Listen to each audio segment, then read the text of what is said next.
Jika anda menerima transmisi ini, bermakna anda telah dipilih. Mulai saat ini, identiti anda adalah ejen hormat. Satu misi penting menanti. Bersedia untuk menerima arahan daripada HQ. Perhatian ejen hormat.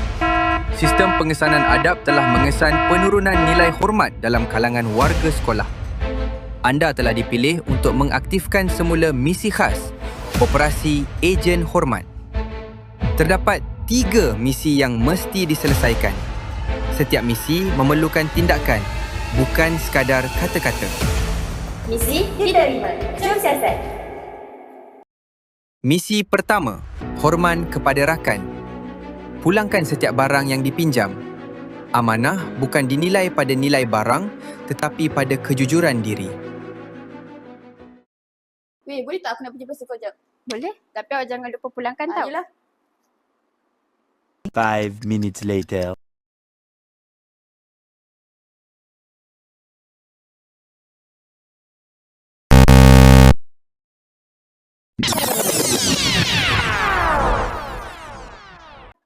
Ya awak, ni pensel saya pinjam tadi. Terima kasih. Sama.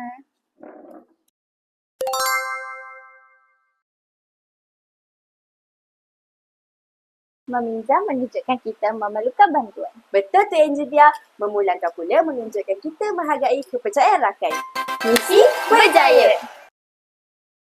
Misi kedua, hormat kepada guru. Mulakan setiap pertemuan dengan budaya salam. Sapaan yang ikhlas melambangkan adab, menghormati guru dan membuka pintu kepada keberkatan ilmu.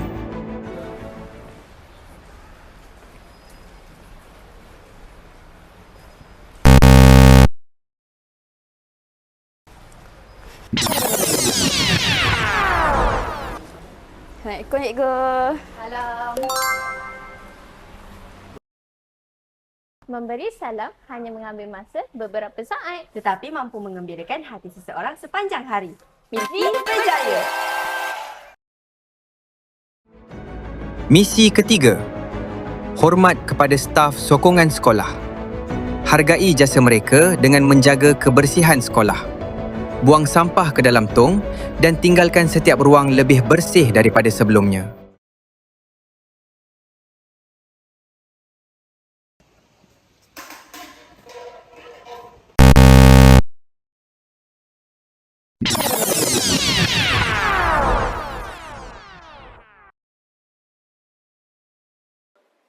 Assalamualaikum makcik.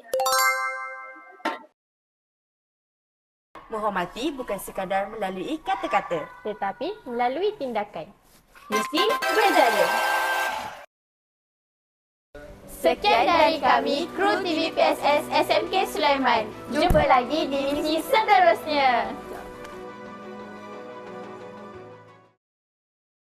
Perhatian ejen hormat. HQ telah mengesan satu cabaran baharu. Ingat, seorang ejen hormat tidak menunggu orang lain untuk berubah.